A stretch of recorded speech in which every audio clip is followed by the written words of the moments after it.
tardes, bienvenidos a esta reunión de FEPAI en la que vamos a presentar un nuevo proyecto que es una red de identidades latinoamericanas o iberoamericanas eh, que va a tener un carácter especial porque no solamente va a nuclear a especialistas académicos de nuestra región, sino también a otras personas que sin ser académicos estén en el ámbito de la cultura, como pueden ser artistas, escritores, deportistas, etc.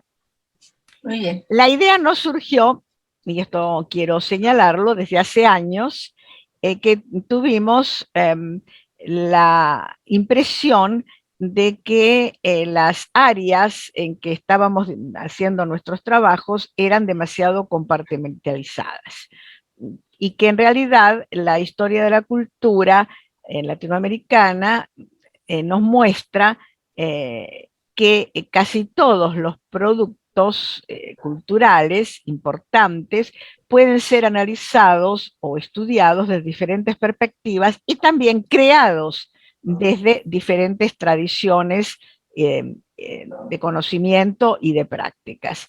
Con esa idea comenzamos hace años un proyecto que en aquel momento iba a ser presencial, de realizar actividades, por ejemplo, conciertos con música tradicional o exposición y enseñanza de tradiciones de alfarería o de otro tipo de artesanías, incluyendo también la cocina, que es una artesanía reconocida. En México la comida mexicana, por ejemplo, ha sido declarado de interés mundial por la UNESCO, de modo que quisimos hacer eso. Habíamos conversado con un grupo de personas en Montevideo para que tuviera una sede, una casa muy linda, pero antigua, tuvo un colapso, se le rompió el techo, etcétera, y entonces, bueno, el proyecto lógicamente se paró ahí. Luego vinieron los 2 años de la pandemia y ahora con esta experiencia justamente de todos estos trabajos online y sobre todo que hemos hecho muchas cosas a nivel artístico online, conciertos, videos de danza, reuniones de poesía. Entonces hemos pensado en que sin necesidad de que sea absolutamente presencial la actividad de una red de esta naturaleza, ahora tenemos otras formas tal vez incluso que permiten la participación de más personas, de personas más diversificadas de todo el continente. Así que esta es la propuesta, yo la he mandado, está subida en la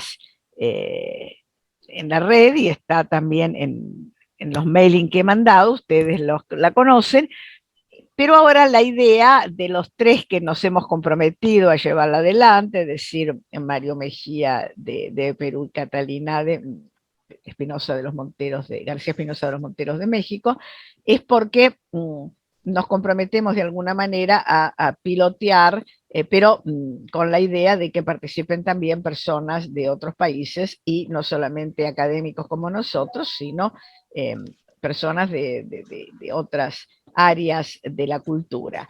Así que yo les voy a dejar la palabra a ellos dos para que comenten cómo ven esto, que como red y como emprendimiento así muy, muy amplio, no tiene parámetros demasiado concretos, se irá haciendo el camino al andar, ¿no? Como decía el poeta. Así que, bueno, voy a dejar la palabra a ellos dos para que expliquen desde las tradiciones que ellos conocen bien de sus propios países, qué es lo que podríamos empezar a hacer ahora modestamente, no pensar en algo enorme que nos llevaría muchísimo tiempo, sino ir creciendo de a poco, ¿no? Como una semillita que empieza a germinar y bueno, termina siendo un árbol, pero hasta ser un árbol tiene que pasar por otras etapas. Así que no sé, cualquiera de los dos que quiera comenzar a hablar, adelante. Pues no sé, Mario, si quieres comenzar, si no, yo comienzo dando algunas ideas previas que tengo y pues están desde luego sometidas a lo que ustedes opinen, vayamos construyendo entre todos. Entonces, adelante, no sé, Catalina. sí, entonces puedo comenzar. Ok. Sí, sí, por supuesto. Bueno, a mí me parece una idea excelente. Esto de hacer una red de difusión cultural de nuestros países es verdaderamente una posición muy renovadora porque creo que es importante apreciar tanto los vínculos culturales y de las producciones culturales en nuestro subcontinente latinoamericano, como las diversas corrientes que conforman ese patrimonio cultural. Ambas cosas son importantes porque, por ejemplo, tenemos una raíz cultural básica, nuclear, de los pueblos originarios que habitaron y habitan en nuestro subcontinente, y al mismo tiempo somos una región del mundo receptora de muchas corrientes migrantes que han enriquecido toda esta diversidad cultural. Es decir, tenemos, por ejemplo, voy a señalar algunas cosas que yo sé, pero seguramente respecto a mi país, seguramente cada quien la irá enriqueciendo. Por ejemplo, nosotros tenemos un aporte muy importante del exilio español, que vino a México en el tiempo del inicio de la dictadura de Franco, y que es esta corriente migratoria española, entre las cuales se contaban personas que se dedicaban a todo tipo de oficios, comerciantes, en fin, pero también desde luego artistas, escritores, etcétera, que encontraron aquí un refugio frente a la persecución de la dictadura, y eso pues nos ha enriquecido muchísimo. Tenemos aquí la Casa de España, la Casa de la Cultura de España, y al mismo tiempo pues tenemos esta gran diversidad cultural en México, que está por un lado basada profundamente en la existencia de 64 pueblos originarios con lenguas distintas, algunas de las cuales, como por ejemplo el zapoteco, esa sola lengua tiene alrededor de 30 variantes dialectales, tiene su propia literatura, su estructura gramatical, en fin, todo eso, una lengua, por cierto, muy, muy complicada para los que no somos hablantes de eso, una lengua tonal que resulta muy difícil de hablar para quienes no hemos nacido allí, en el Istmo de Oaxaca. Y bueno, tenemos pues una necesidad, creo, ese es el otro elemento que quisiera mencionar, una necesidad de apreciar, justipreciar, diría yo, toda nuestra cultura, nuestra gran cultura como región, grandes vertientes culturales, porque como todos sabemos, ha habido y hay tendencias en nuestras sociedades que tienden a menospreciar todo aquello latinoamericano, y en cambio en las escuelas pues enseñar que pues la ciencia, el arte vienen de Europa o vienen de los países sajones, y no de nosotros. Creo que esto es muy importante reivindicar, contrariamente a que tenemos lazos comunes en la producción cultural, llamémosle así, de nuestros lazos comunes, vertientes comunes, y que al mismo tiempo se han enriquecido por esta gran apertura que hemos tenido hacia otras poblaciones que vienen con sus tradiciones culturales. Y por supuesto, es el tercer elemento, toda la producción cultural que se hace en América Latina, y que sin embargo no es conocida suficientemente porque se sigue pensando, por ejemplo, en los sistemas escolares, no sé si en México sí, se sigue pensando en, por ejemplo, que cada vez que se da una bibliografía para, qué sé yo, algún curso, se recurre a fuentes sajonas, a fuentes europeas, pero no a fuentes latinoamericanas, que es lo que nos hace falta mucho para conocernos. Entonces, me parece una gran idea, y que pues va a ser muy poderosa a mi juicio. Y por supuesto que esto nos impele, nos invita a invitar a personas que creamos interesantes para ser parte de esta red, y pues establecer estos lazos que la distancia no sea un obstáculo, la distancia física no sea un obstáculo, sino más bien que veamos todos los lazos que nos van haciendo una continuidad y diversidad al mismo tiempo en nuestras culturas. Pues sería lo que yo diría por el momento. Gracias, gracias Catalina. Con respecto a esto que estabas diciendo de la importancia de la diversidad lingüística y de las riquezas culturales que implica cada tradición idiomática, sí, totalmente de acuerdo en que es una de las grandes riquezas culturales de los pueblos originarios. Ahora, yo quería acá comentar algo porque me parece que es importante. En una oportunidad, hace años, en un congreso de filosofía internacional que se hizo en Santiago de Chile, en la Universidad de Santiago de Chile, se planteó en una reunión final la idea de que los resúmenes de las ponencias o los resúmenes de los artículos en publicaciones latinoamericanas deberían incluir un resumen en un idioma, en una lengua originaria. Bueno, una persona se opuso diciendo que no le parecía porque eso de que tuviera que aceptar un resumen de una lengua que no maneja ni va a manejar porque no tiene, digamos, contactos reales con los temas filosóficos, culturales, etcétera, que planteaba esta. Es una serie de congresos que hubo muchos congresos, hubo como 8 o 9, siguen, bueno, ahora con la pandemia no, pero seguramente van a seguir, es muy importante, es un emprendimiento internacional muy importante. Bueno, dijo que estaba de acuerdo en que hubiera resúmenes de las lenguas que tienen producción, pero no de las otras. Eso fue una cosa que ella dijo que podría ser razonable, pero bueno, fue mal interpretada, como para colmo tiene un apellido europeo, la acusaron de racista, digamos que la reunión no arribó a nada concreto. Cuando yo pedí la palabra y dije cuál me parecía, no la objeción, sino la dificultad real, dije, bueno, algo de lo que has dicho, Catalina, que en realidad las lenguas originarias son muchísimas y que el problema de elegir cuál lengua pondríamos en esos resúmenes no era un dato menor. Por ejemplo, si un mexicano quiere poner un resumen en una revista, ¿de cuál de las 70 lenguas va a poner el resumen? ¿Y por qué elegir una y no otra? Necesitamos ciertos criterios que no tenemos o que hay que discutir. ¿Y con quién discutirlos? ¿Entre nosotros o con los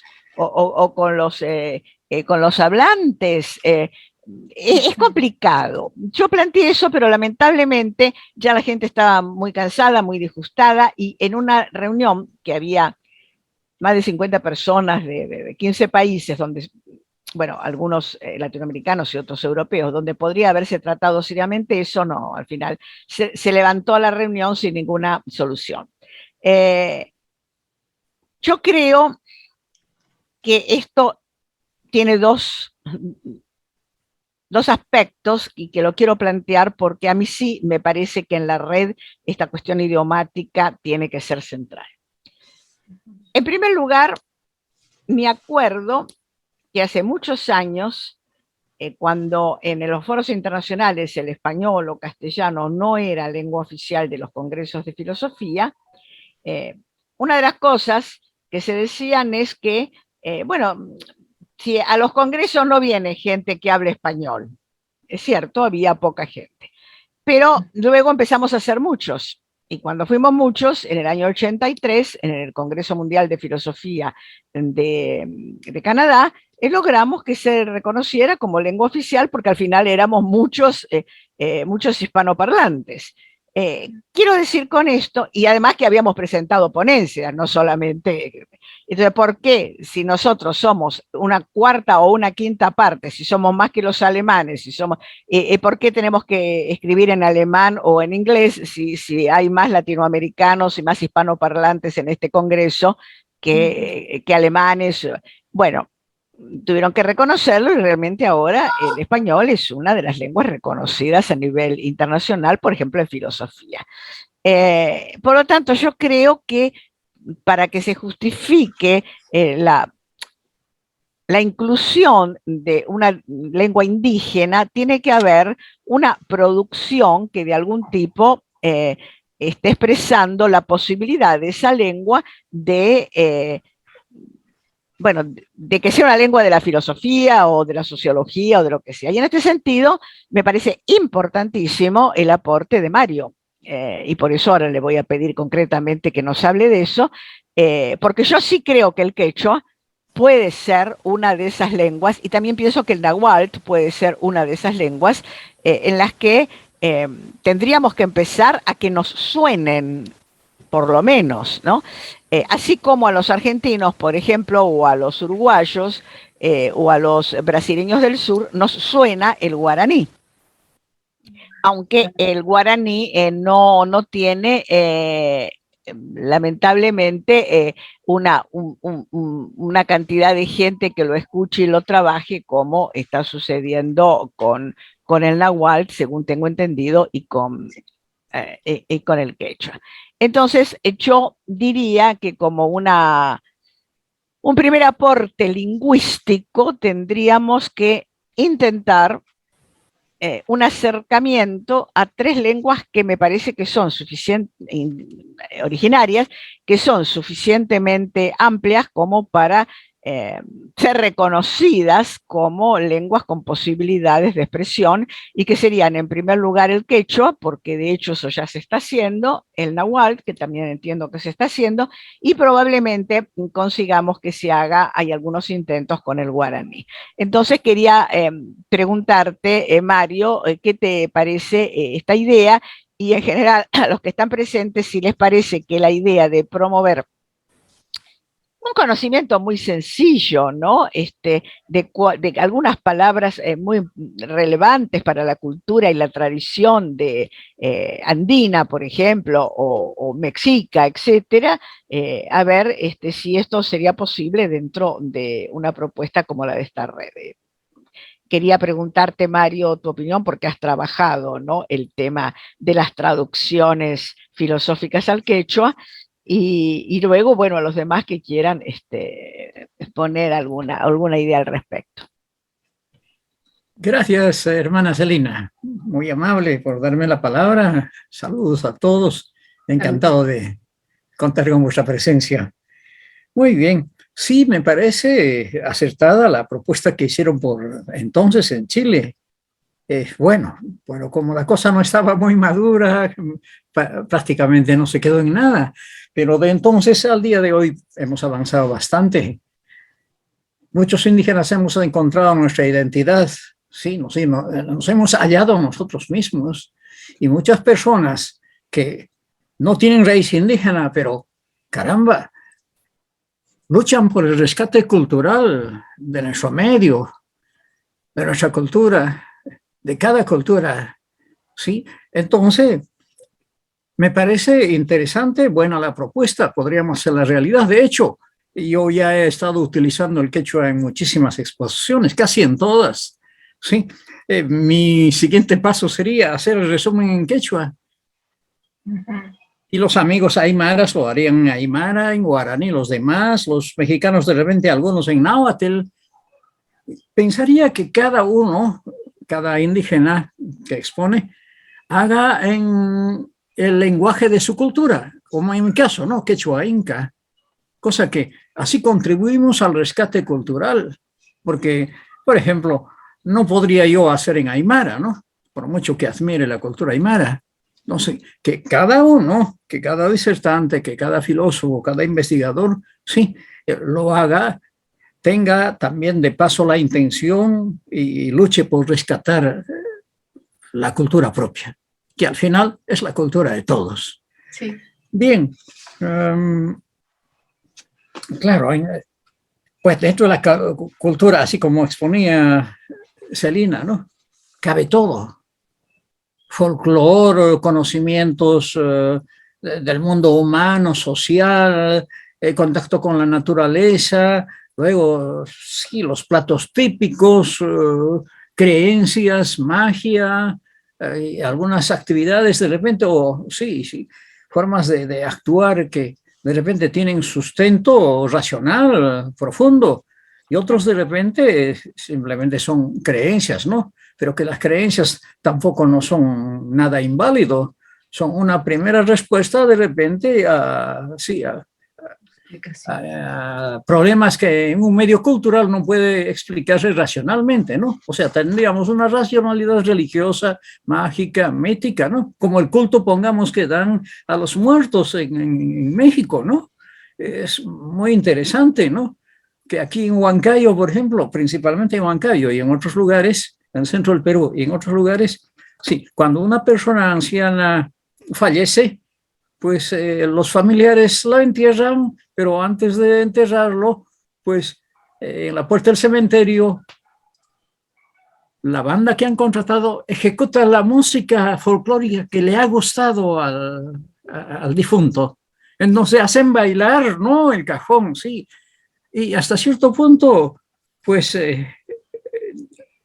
no siempre lloran, ¿no? Sino también alegría. Ya cumplió, sí, el ciclo de vida y tiene hijos crecidos, han triunfado de alguna manera en la vida, etcétera. Y claro, es una respuesta distinta a llorar en la puerta del cementerio, ¿no? Cuando a los papás de repente los hemos olvidado y ya por gusto lloramos en la puerta del cementerio, ¿no?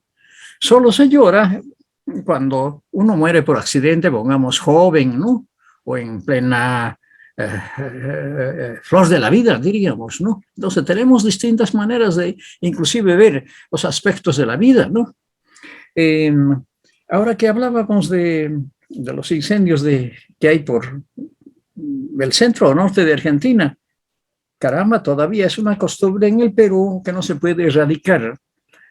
Los indígenas suelen prender en agosto fuego a la paja brava de la montaña. Sí, a la paja que por el hecho del invierno está seco. Entonces prende de manera muy rápida, ¿no? Sí. Entonces, ¿para qué hacen eso? Es para que abone la tierra y en noviembre o diciembre vuelva a crecer el pasto para los ganados, ¿no?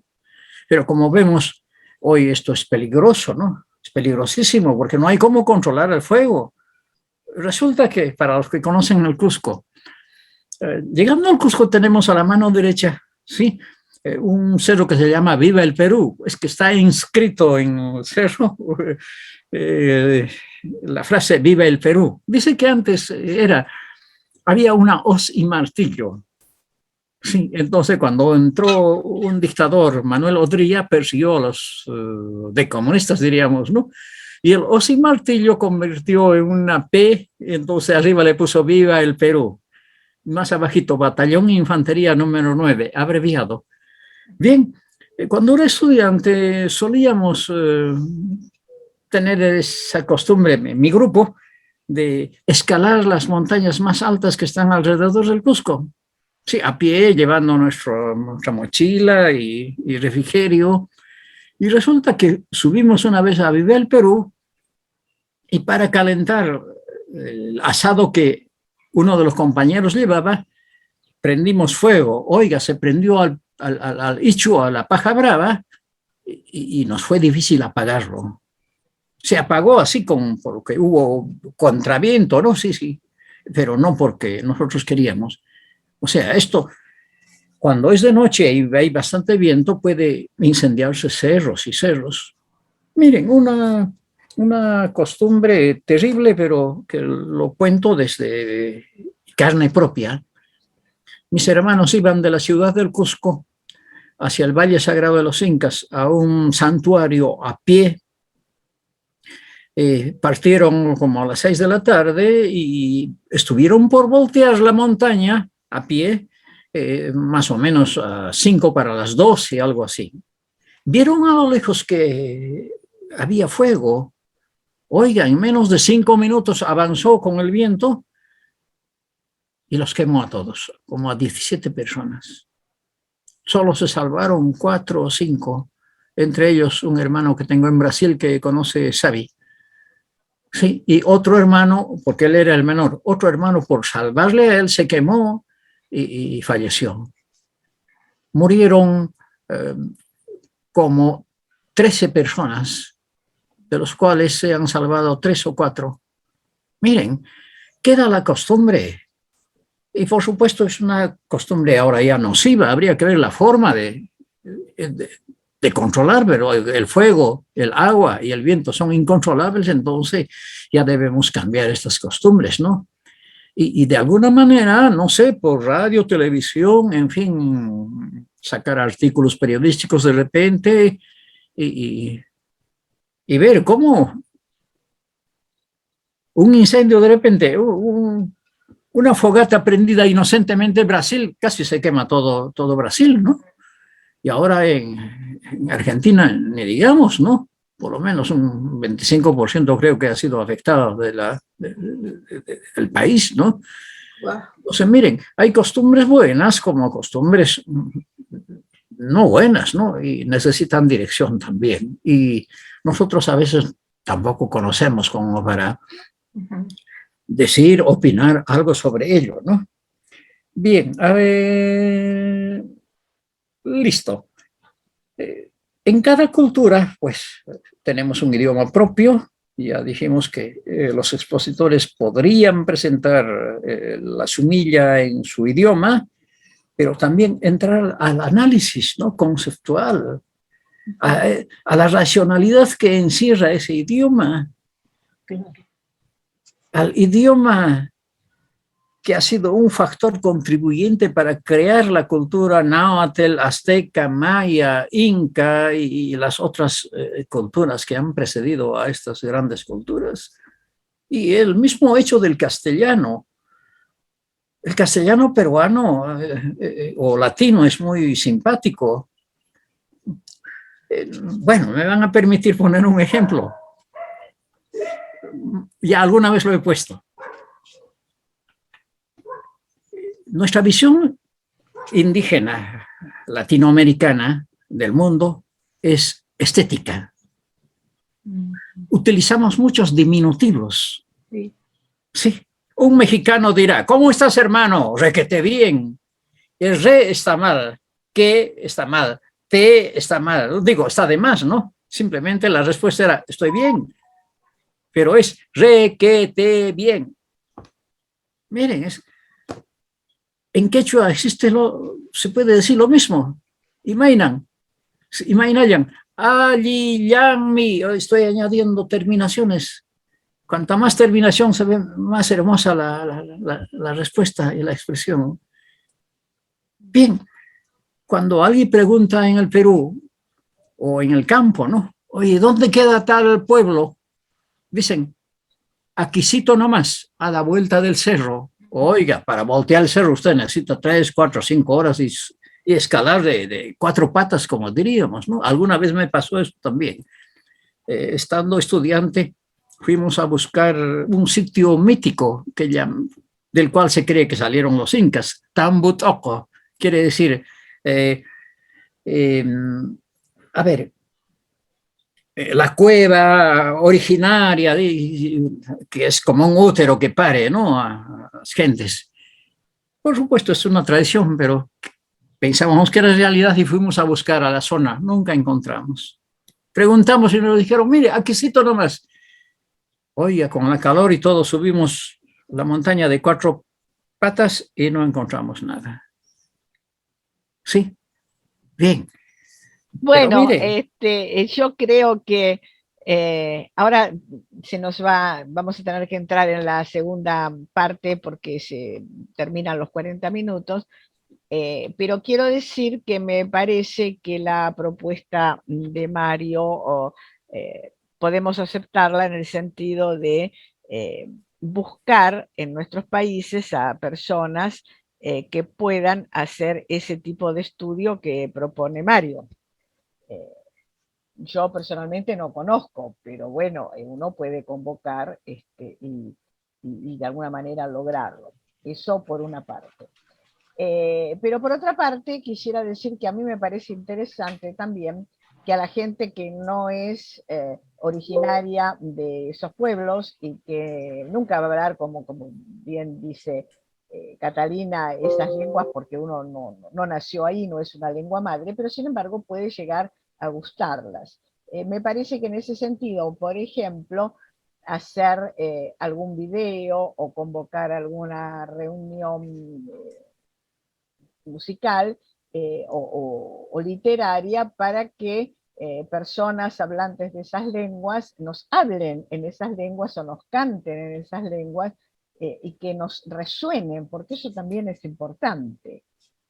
Aunque no las entendamos, si tenemos no entendamos palabra por palabra, si tenemos una traducción y alguien nos indica cuál es, por ejemplo, cuál es la palabra amor en quechua o cómo es la palabra hermano en quechua, etcétera, bueno, de pronto las podemos utilizar en nuestra lengua como utilizamos, qué sé yo, sorry o too much habitualmente y no somos hablantes ingleses, ¿no? Me parece que también eso sería interesante. Esa es un poco la propuesta que se me ocurre. Ahora, después vamos a tener que pensar otras otras cosas. Bueno, yo quisiera agregar dos cuestiones. Una que tiene que ver con las lenguas, la multiculturalidad e interculturalidad.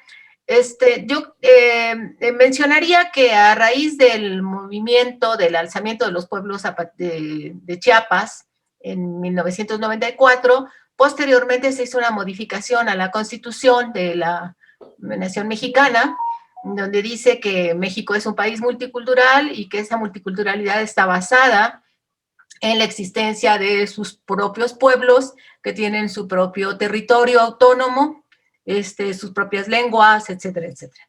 Eso es, por supuesto, un gran reconocimiento de la existencia de esas culturas, y quisiera nada más decir brevemente dos cuestiones sobre cómo se está manejando. Uno, bueno, la idea que hemos adoptado en México es que una lengua de los pueblos originarios es considerada la categoría de lengua. Es aplicable si esta forma de comunicación tiene una estructura, una gramática y una literatura, cosa que es válida para muchas de las lenguas, pero principalmente para las lenguas, la lengua náhuatl, y para las lenguas del tronco mayense, que son las que se hablan tanto en la península de Yucatán como en parte de Centroamérica, ¿no? Que pues, en realidad es una sola región cultural. Bueno, entonces quisiera mostrarles, a reserva de que lo podamos ver más ampliamente, esta obra, esto que les estoy mostrando, es un compendio de antología de poesía náhuatl, que fue coordinada por el doctor Miguel Leo Portilla, ese gran antropólogo mexicano que se dedicó muchísimo tiempo a este trabajo. Se llama La tinta negra y roja porque era las tintas para diferenciar los tipos de mensajes, y es una edición bilingüe en español y en náhuatl. Y así como eso, hay mucha producción. El náhuatl es la lengua con mayor número de hablantes después del español en México. Después de eso viene todo el tronco de las lenguas mayenses, que son muchas. Son alrededor de 30 lenguas que se hablan tanto en México como en Guatemala, por supuesto, y parte de El Salvador. Bueno, entonces creo que hay esta producción que es importante reconocer. La tercera lengua de mayor número de hablantes es el zapoteca, una lengua muy rica que a su vez tiene solo esa lengua alrededor de 30 variantes dialectales. O sea, es también una riqueza, es una lengua muy complicada para los que no somos hablantes de esto, una lengua tonal que implica que una palabra significa una cosa si se dice en un tono y significa otra si se dice en otro tono. Eso es complicadísimo. Yo me declaro completamente incapaz. Los que vivimos en el Valle de México estamos mucho más familiarizados con el náhuatl porque muchas de nuestras palabras cotidianas pues son una mezcla de español y náhuatl, ¿no? Bueno, decimos, por ejemplo, Xochimilco en la cementera de flores, Coyoacán en el lugar de los coyotes, en fin, hay muchísimas palabras que usamos cotidianamente. Entonces, claro, esto es una vertiente muy importante de una red de difusión cultural en México, en toda América Latina. Decía solo las lenguas mayenses, las derivadas del maya clásico, son alrededor de 30. Entonces, bueno, pues es allí nunca acabaríamos de trabajar eso. Hay en México una asociación de escritores en lenguas indígenas que produce, da conferencias, etcétera, etcétera. Y aparte de los reconocimientos institucionalizados, ¿no? El Instituto Nacional de Lenguas Indígenas, en fin. Bueno, entonces, pues hay toda una gran área de trabajo en este sentido. Y claro, una red cultural latinoamericana pues tiene en este aspecto de las lenguas y la producción literaria, artística de los pueblos originarios, pues un campo enorme. Además de los otros que consideremos importantes, porque por supuesto en todos nuestros países pues hay esa conformación multicultural que proviene tanto de la existencia de los pueblos originarios como de las muchas vertientes migratorias con las que nos hemos constituido como sociedades, ¿no? Argentina, México, en fin, han sido lugares de asilo, y eso pues nos ha dado una enorme riqueza cultural. Tenemos los mexicanos que estar agradecidos a los españoles que vinieron exiliados, pero que han enriquecido, por supuesto, muchísimo nuestra cultura. Y que, bueno.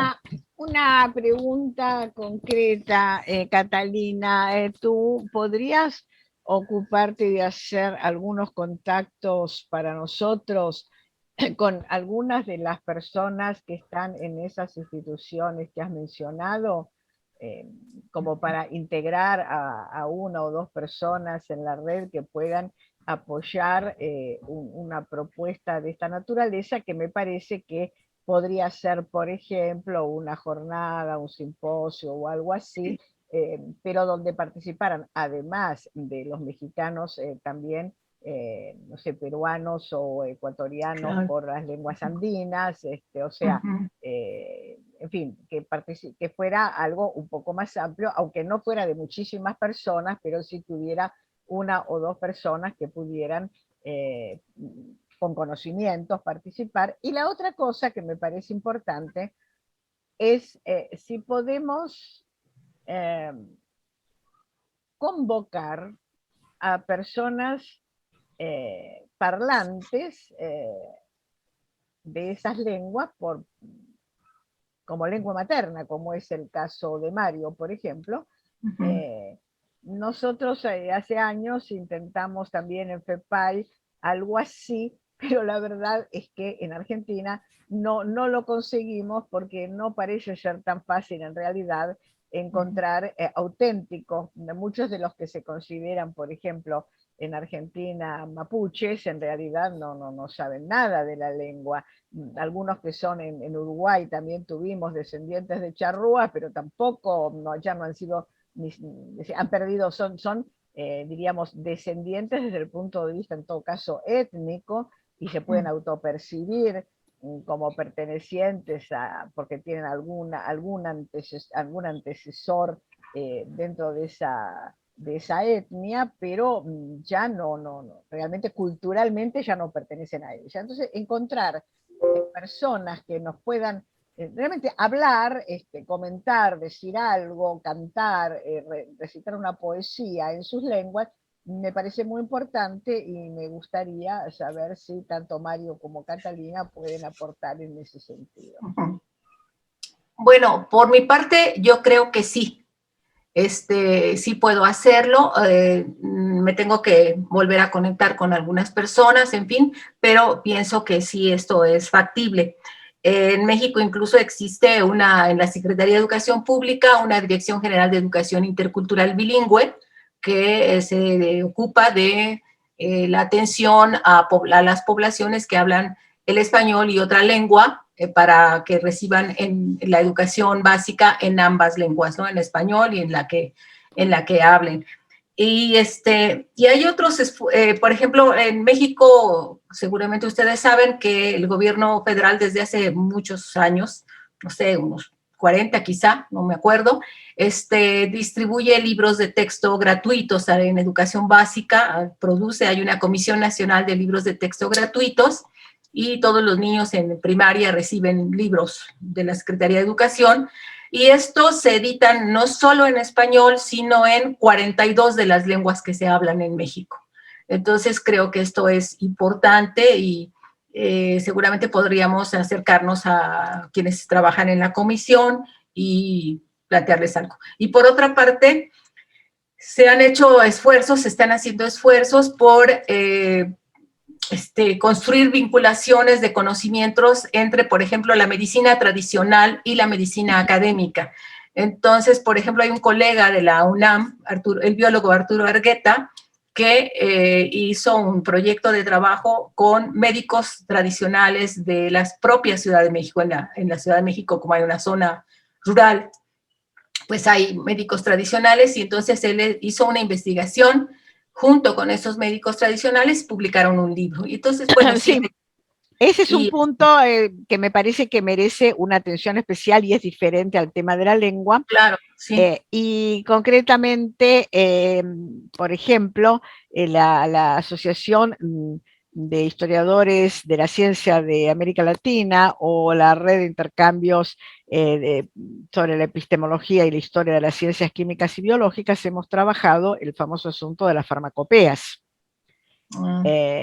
Y bueno, desde luego que sí, también medicina tradicional es muy importante en Perú, muy importante en Ecuador, muy importante en Bolivia, y también en algunos lugares de Paraguay.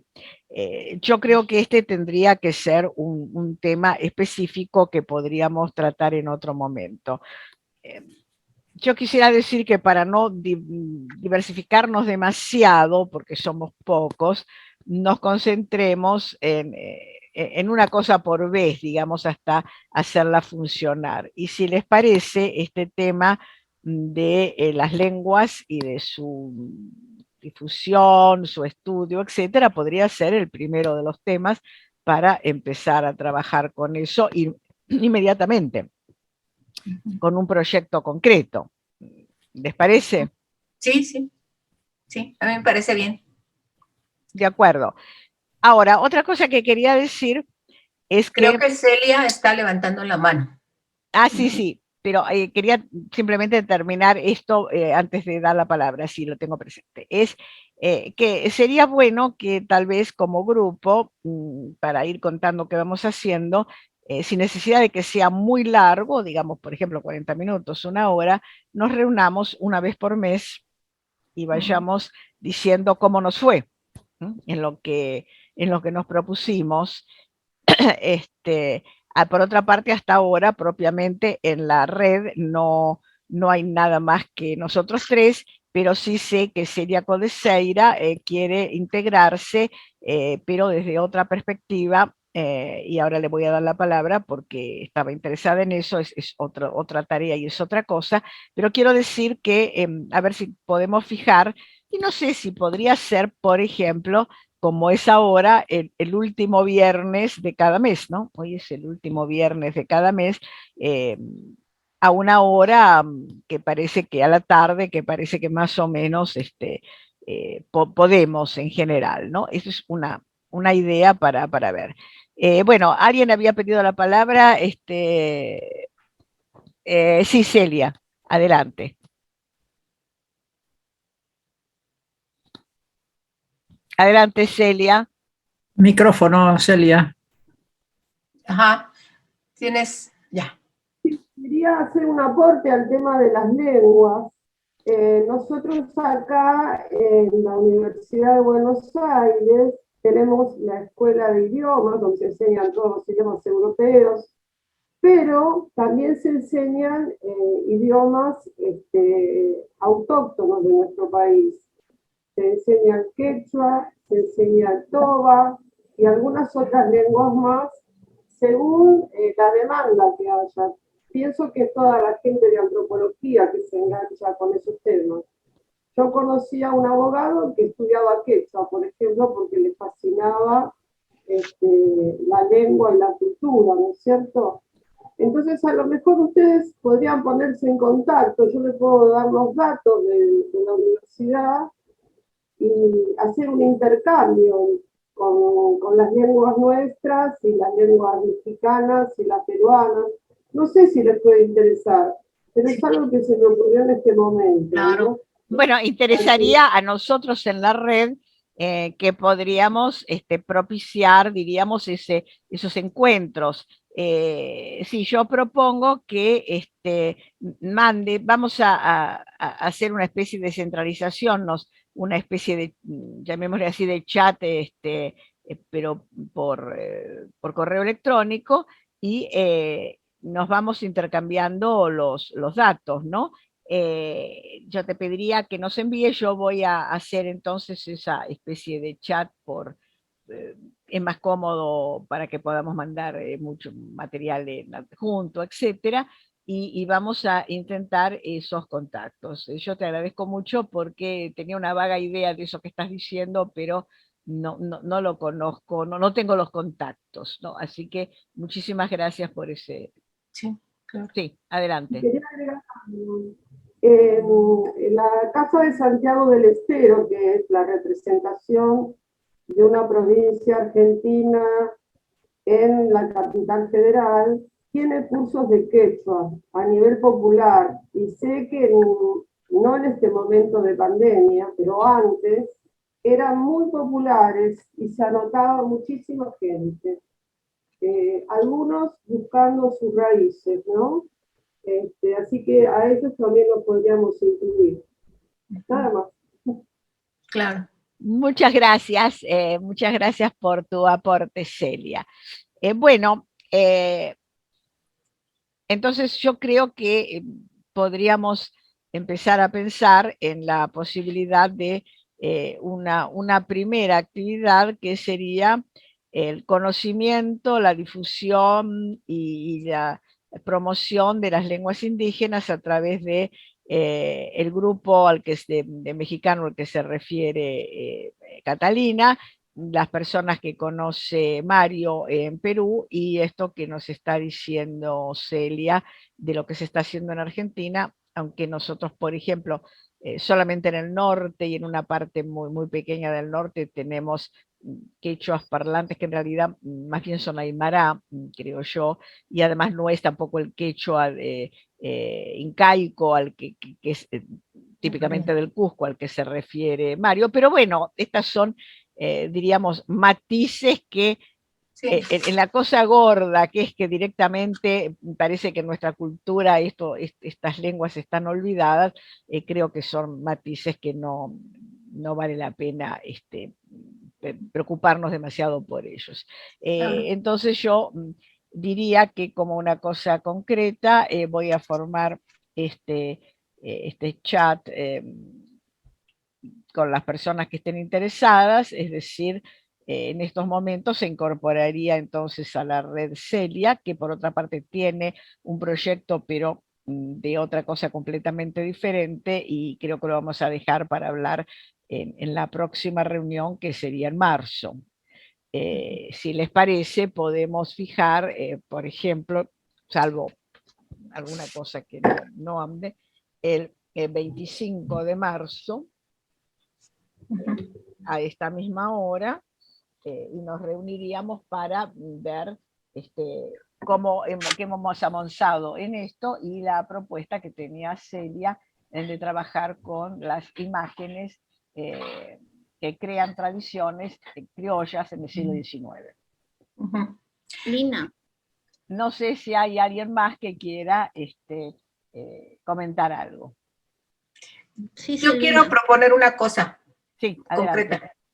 El doctor León Olivé, filósofo mexicano de la UNAM, fue mi tutor de tesis de doctorado, él fundó un seminario permanente que se llama Sociedad del Conocimiento y Diversidad Cultural. muchos científicos y varios que fuimos sus estudiantes, somos miembros del seminario, que justamente lo que se propone es hacer acercamientos entre el conocimiento, digamos, occidental y el conocimiento derivado de la gran diversidad cultural en muchas áreas, en medicina, en ingeniería, en fin.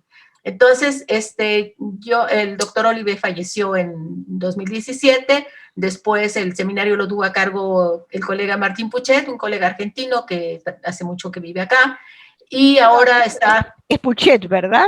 Sí, Martín Puchet. No, no es argentino, él es uruguayo. Cierto, es uruguayo. Sí, bueno, ahora está a cargo de la doctora Mónica Salazar y vamos a tener una reunión en unos días y si ustedes estuvieran de acuerdo, pues yo les comento a los colegas del seminario. Desde luego. Y quizá pudiéramos hacer una relación más estrecha, más institucional desde el principio con todos ellos, ¿no? Se han hecho cuestiones de, por ejemplo, proyectos de ingeniería comunitaria. Por ejemplo, se hizo un proyecto hace mucho tiempo para mejora de unas estufas de leña que se usan en Michoacán, y que están muy bien, son estufas tradicionales de leña, pero con la intervención de los ingenieros pudieron mejorar el escape de los gases para evitar enfermedades de las personas, en fin.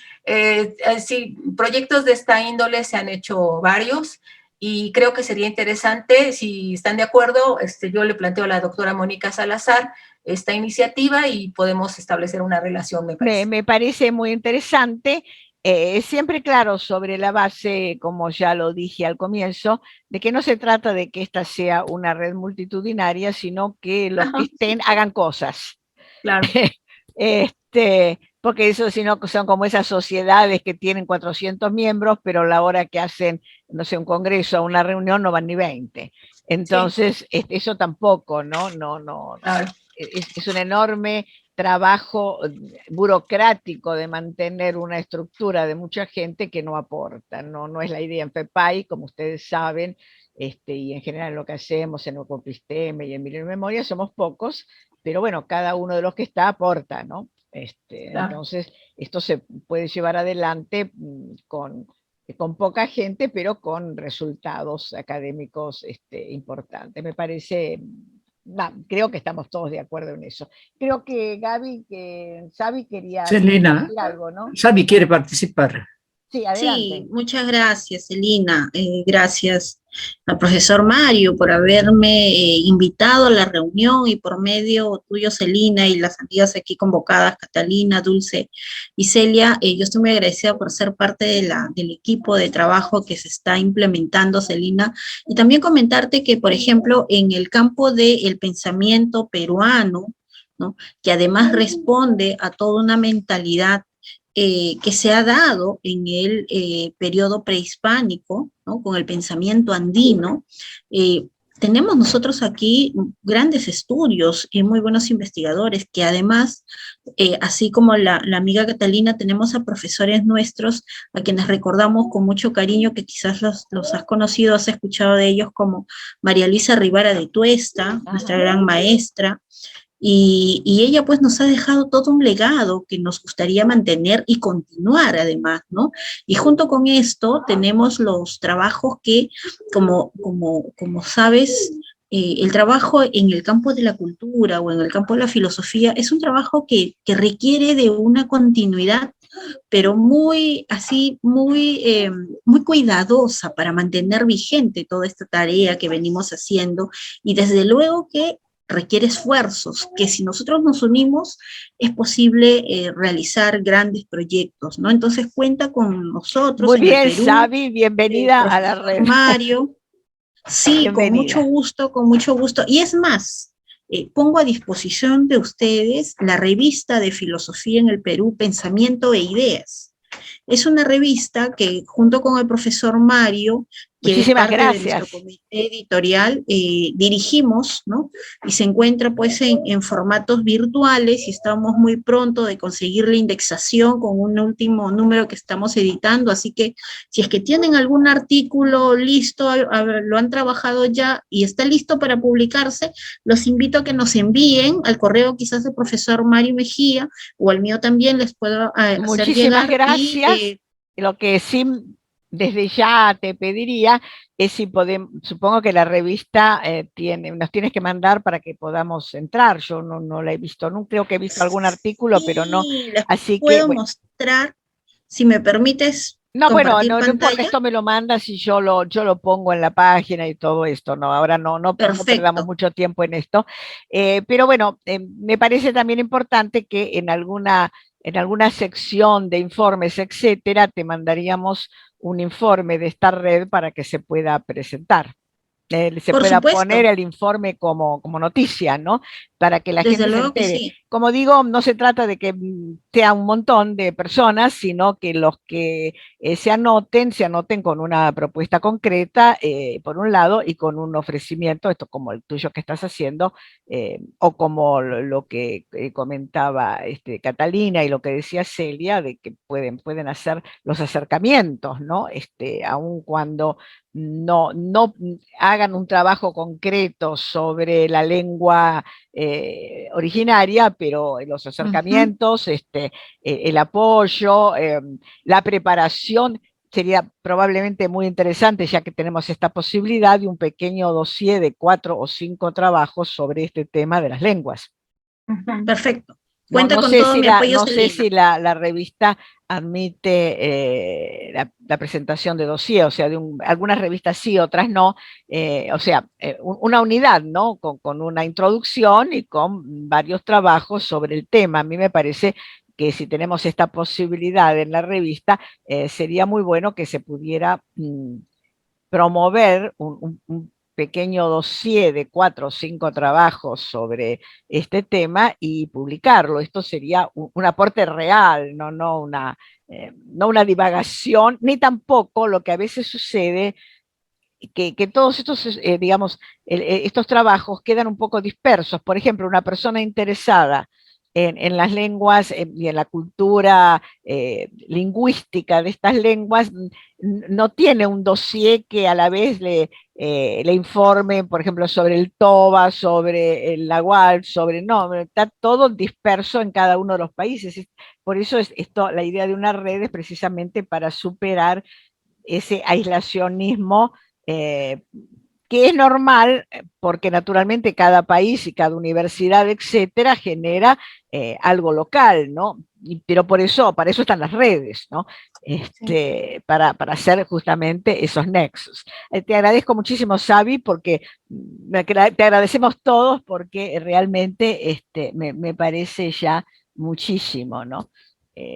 Todo Sí, lo. desde luego que sí. Es más, inclusive en las revistas nosotros trabajamos secciones, ¿no? Y si es que hay una continuidad en los aportes escritos, podemos tener la sección dedicada a las lenguas originarias Claro. como parte de la revista, ¿no? Entonces sería la También es. sección, podemos ir conversando el nombre, ¿no? Lo conversamos. Cultura, Vamos a tener cultura y una, lenguas una originarias nueva, y una nueva charla dentro de un mes. Sin perjuicio de eso, vamos trabajando diríamos, por el chat que voy a armar ya mismo y dentro de mañana mismo ya lo pueden estar recibiendo. Y bueno, creo que por este lado vamos bien. No sé si hay alguna otra idea con respecto a esto. Otros proyectos los trataríamos en la próxima reunión en el mes de marzo. Sí. Con respecto a esto, ¿hay algún otro proyecto, alguna otra idea? Si no, cerramos aquí, Sí. seguimos en contacto y tal vez en el mes de marzo tengamos 2 o 3 personas más que se integren para este tema de las lenguas originarias. Sí. Pues solo reiterar la pregunta de si podemos invitar a otras personas que ya Por había hecho. supuesto, todo el mundo está invitado, sí, sí, sí, desde ya, para, para escuchar y difundir todo es magnífico. Más aún, el dossier, perdón, el video de esta reunión lo vamos a subir en el canal de FPAI y yo les voy a mandar el link para que ustedes lo difundan y las personas interesadas vean lo que ustedes han dicho con respecto a estos puntos, ¿no? Y a lo mejor se interesan y se comunican. Celia está Celia, levantando la ¿querías mano. decir algo? cortito, sería interesante incluir también fragmentos de la literatura traducidos, que es tan bella, ¿no? Claro, en la peruana medida en que esto sea posible tendríamos que ver, sí, estaría dentro de la idea de lo lingüístico que, como yo dije, escuchar o traducir cosas de la lengua originaria o traducir cosas de lenguas occidentales a la lengua originaria, y tal vez también hacer una reunión o para que se pueda escuchar, ¿no? Cómo suena, qué sé yo, un Padre Nuestro en quechua, por ejemplo, por decir algo, ¿no? Sí, sí. Bueno, acá por chat está mandando Xavi su correo, de cualquier manera yo lo tengo, así que yo se los voy a mandar a todos, bueno, de los que están presentes, entonces se integran en la red, no sé, estaba presente Dulce María Santiago, no sé si Sí, quiere acá decir estoy, algo. sigo presente, sí, Ah, sí, sí, sí, estuve acá estás, no te escuchando. veía. Bueno, ¿estás interesado en algún tema? ¿Te interesa conectar? Sí, yo trabajo en tema cultura y obviamente el tema de la lengua es un tema importantísimo y al abordar, por ejemplo, la problemática del pensamiento argentino, las lenguas originarias son un capítulo importantísimo, ¿no? Entonces, en la educación, realmente el único, podríamos decir, lugar en que en Argentina funciona de alguna manera esta digamos, educación bilingüe, pero bilingüe nuestra, ¿no? Con una lengua extranjera, es en el noreste argentino. El único lugar que encontré así, colegios que realmente tienen castellano y guaraní. Una de las Es cosas en, interesantes que en la próxima reunión vamos a ver, yo le voy a mandar a Mario el texto de la Declaración de la Independencia, que en su momento no iba a ser solo para Argentina, sino también para todo el Cono Sur, que incluía Perú, en quechua, porque, que se hizo en el año 1816, claro, ¿no? Y después hay otra versión en quechua moderno. Yo realmente no puedo saber la diferencia, no tengo la más mínima idea, pero te lo puedo mandar y sería muy interesante que nos lo lea y escuchemos cómo un indígena del Perú en 1817 estaba escuchando una proclama que se había hecho muy lejos y por gente de otra cultura, pero a los que se convocaba también para ser independientes, ¿no?